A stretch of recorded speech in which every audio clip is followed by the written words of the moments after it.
Breaking news, and as expected, Dwight Howard, former NBA star, has officially filed for divorce from his wife, Amber Howard, aka Amber Rose, aka Amy Luciani. We're going to talk about that and more right after this intro plays. Give me about 51 seconds. Y'all grab your drinks, grab your tea, or whatever you need, because it's about to get real. I'll be right back in 51 seconds, y'all. Like the video, subscribe to the channel while the intro plays. See y'all in a minute. Since the beginning of times, beauty salons and barbershops have had a special place in the hearts of the industry professionals and the patrons alike. We can all remember trips to the shop, special moments made, conversations had, and lessons learned. From politics to pop culture, the latest gossip, love and relationships, and social movements. It's all talked about. Lifelong friendships are created, networks are built, ideas are shared, and politicians are made or broken. Our power is great. Our reach is wide. This is the place where we all shine, from the beginning to the end of times. Let's keep the conversation alive. Join me in my suite from your suite, and let's talk about the tea. All right, you guys. So it looks like former NBA star Dwight Howard has officially filed for divorce from his wife, Amber Howard, hours after she made bombshell accusations against him online, TMZ has learned. We have not confirmed if there is anything to Amber's claims. We reached out to Dwight's camp, but no word yet. Dwight and Amber have had quite the rocky romance. The NBA star's ex first filed for divorce in July of 2025 after only 6 months of marriage. Y'all heard that right. 6 months of being married to his butt, and she was out of there, okay? But she called it off months later. The former Lakers star filed his own petition around the same time, but dismissed it as well. You guys, I actually detailed the video and all the drama that has been going on here in the last couple of days between Dwight Howard and his wife, Amber Howard, aka Amy Luciani, aka Amber Rose, aka Thirsty Love and Hip Hop star, okay? Aka complicit in the abuse against the children. All that. She's all of that, okay? And now she's about to be divorced by a narcissist. But we're not going to gloat in it. We're not going to say I told you so like Royce did in the video, even though she did. What we're going to do here is we're going to take this as an opportunity to talk about the cycle of being with a narcissist, because Dwight has been accused of having narcissistic personalities and tendencies by not only his current wife, Amy, but also by his first children's mother, Royce Reed. You guys can watch that again in this video here that I uploaded earlier today. In this video, I go into detail about their past, about all the red flags that Amy ignored. And it's a good video. It's a little long, but it's a very detailed video. If you guys have time, go back and watch it. But again, I want to talk about the cycles of narcissistic abuse today, okay? Being with the narcissist isn't just emotionally exhausting, it's disorienting. You swing between feeling deeply adored and entirely discarded. Some days feel magical, others feel like you're emotionally disappearing. And this isn't because you're broken. It's because you've been pulled into a repeating cycle, one designed to destabilize, confuse, and control. Let's be clear about that, you guys. Understanding the narcissistic cycle of abuse helps you name what's happening, release the self-blame, and begin healing with clarity. Stage 1. If you guys have ever been with a narcissist, you understand this cycle of abuse and how toxic it is. But if you have not been, these are the things that we need to look out for. And these are the things that we talk about in my Salon suite. when I have these conversations with women or with clients about these particular behaviors. And I can personally recognize them because I myself have a child with someone who I believe has narcissistic personality disorder. So I have had to study it, and I've had to put my whole armor on. And with that, I mean the whole armor of God. That means the praying. That means the educating myself, the praying over our child. That means the overcompensating and trying to protect our child from the effects of having a parent who exhibits these personality types. So let's get into the stages of narcissistic abuse and the cycles, okay? Stage 1 is idealization. It felt like a fairy tale until it didn't. The idealization stage is seductive, overwhelming, and magnetic. It feels like connection, destiny, and everything you ever longed for. And one of the reasons why this can feel like this, ladies and gentlemen, if you're watching, is because we answered this one question too early on when we're dating. And that question is very simple. What are you looking for in a partner? When we tell the person exactly what we're looking for in a partner, we're giving them the cheat sheet. We're giving them the answers to the test before they're even taking the test, okay? So now they have the opportunity to make themselves appear to be everything that you just said you were looking for in a partner. And that is why someone that has narcissistic personality and wants to take advantage of the fact that you have given them that cheat sheet is going to make you feel like this is destiny. They're everything you ever longed for and all those things. But it's not because it is. It's because you were silly enough to give them the cheat sheet. Stop telling people what you're looking for. Instead, just sit back and observe. Sit back and observe and see if they are what you're looking for in their natural self, in their natural elements. But if we tell them first, we're giving them the answer and we're setting ourselves up to be played. That intensity that you're feeling in the beginning is not intimacy, it's manipulation masked as love. Common narcissistic behaviors are love bombing, elaborate gifts, trips, romantic gestures, intense physical intimacy early on, talking about marriage or children quickly as if they have found the one in you, declaring that you're soulmates or twin flames or over-the-top praise and admiration, constant texting, calling, or needing your attention. That's because they're trying to see how serious you are about them, how easy you have fallen for them, okay? They're filling all your time together, making future plans early to foster dependency. They're doing this to give you hope, to see if you're going to buy it, to see how simple you are, okay? Stage 2, once they have done all of that, comes the devaluation. Once they have secured your trust, the mask begins to slip. You may notice more criticism, confusion, or coldness, but you keep chasing the version of the narcissist you met in the beginning because you have become so invested in this image that they have put forward. Common behaviors during this phase is gaslighting, which means distorting your perception of reality, okay? Telling you that what you saw, you really didn't see. What you heard, you misunderstood. When you know what you heard and you know what you saw, don't fall for it, people. Do not fall for the gaslighting, because that will begin to make you feel like you are crazy.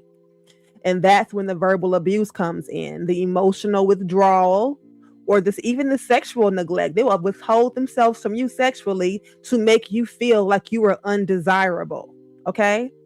Stonewalling or giving you the silent treatment. And triangulation, comparing you to others. Insults masked as jokes. Okay? Does that sound familiar? Violating your boundaries more and more frequently. They're trying to test you and see if they have you secured or not. And if they don't, they might fall back into that love bombing stage because they have to secure you even more. They have to make sure that they have you exactly where they want you before they can begin to devalue you. And after the devaluation comes stage 3, the discard. And this is where Amy is at right now, the discard. They left, but they still can't let go. Think about the fact that I said earlier that she filed for divorce 6 months after they were married. And apparently he filed too. In some kind of way, they reconciled. But the fact that she filed first, as a narcissist, he can't let that go down like that. So if he has to double back and come back and love bomb her a little bit more, just to reel her in long enough for him to be the one that does the discarding, baby, he will do that. Because as a narcissist, you have to save face in the eye of public opinion. Okay? If someone leaves them, then their public image is ruined in their own heads. Okay? Anybody else can go through a divorce and take their lick and I did this, she did that, or whatever, and go on about their business. But a narcissist, someone leaving a narcissist, especially because they are a narcissist, is like death to the narcissist. They cannot take that. So like I said, if they have to double back, which is what he did. She filed for divorce. He filed for divorce. They get back together.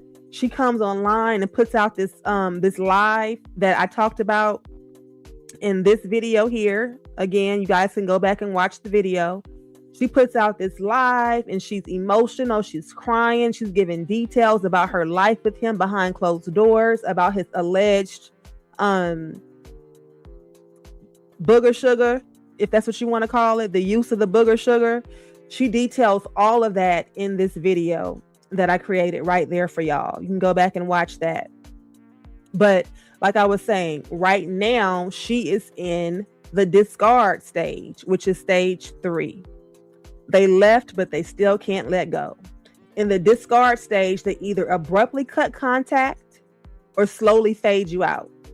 You're left devastated, often without closure. What was once an intense connection is now silence and cruelty. Common narcissistic behaviors during this stage is minimizing your concerns or calling you dramatic. They will never address anything that you bring to them head on. You can send them the most detailed text message, email, or have the most detailed conversation asking specific questions. And the whole time they're reading it or listening to it, they're thinking about what they're going to say back next to you. They do not care at all to address any of your concerns at all. If you notice this behavior, you might be dealing with a narcissist. If they think they can call you dramatic after they gaslight you enough to piss you off, you might be dealing with a narcissist. Okay? They blocking you or ghosting you without explanation, or they're showing intense rage or blame when you express hurt. They mad because you're hurt, claiming you caused the end invalidation of your pain or experience. Ending things without clarity or care is another thing that they do. Okay, they will end it without telling you anything that you've done wrong when they're done with you, and it's usually after they have found someone else, because it's hard for them to be alone, especially in the eyes of public perception. Okay. So when a narcissist starts this discarding you and they're trying to push you out, it's usually because there's someone else waiting in the back that they're more interested in at that time. But they have to keep you around a little bit just in case they change their mind. And that is when the hoovering begins. Stage 4. They always come back. When I start letting go, they always come back. You're going to feel like that. Just as you begin rebuilding, they're going to reappear. Maybe it's a message, maybe it's a call, maybe they're crying or promising to change or reminding you of the good times. This is the hoover stage and the attempt to pull you back in and restart the cycle all over again. Okay? And when they come back around, they're not going to apologize for what they did in the past. They're going to want to just move on and act like it didn't happen. But because they are a narcissist and they hold grudges, it will come back up in later conversations. They will throw it back up in your face, even after you may have thought that you guys have moved past it. Mark my words. If this happens, you might be dealing with a narcissist. And you might want to run. Okay? Common narcissistic behaviors during the hoovering stage are apologies or emotional pleas. I'll do anything to fix this. I'll do anything. Okay? Blame shifting or guilt tripping. They might even offer to go to therapy and start sharing trauma as an excuse. They're going to tell you about all the people who did them wrong, and this is why I'm like this, and all these things, and it's playing on your sympathy. Oh, they're going to claim memory loss about the past, especially if they were harming you, because they're not going to want to admit to that. So they're not going to even want to address it. If someone avoids addressing the issues or the concerns that you are bringing to the table over and over again, you might be dealing with a narcissist.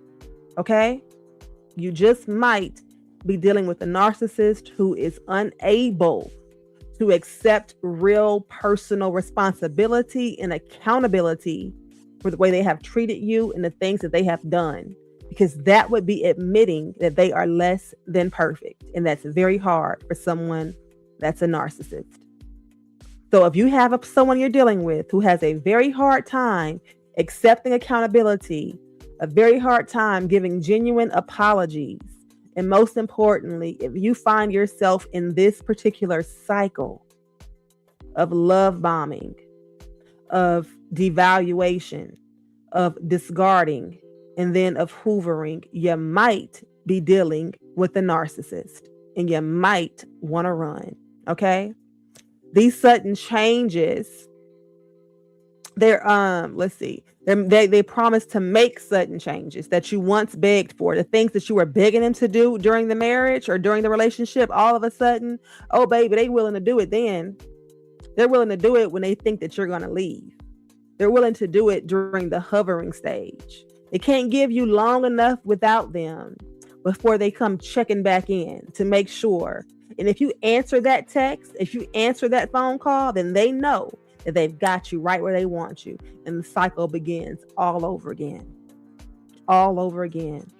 The idealization, the devaluation, the discarding, and the hoovering begins all over again. So I'm telling you guys, if you guys find yourself in this situation or in these patterns of behaviors in a relationship, don't walk, run, okay? Because it's no fun dealing with a narcissist, and it is traumatizing to co-parent with one. So if you can get out of there without having any children, get the hell out.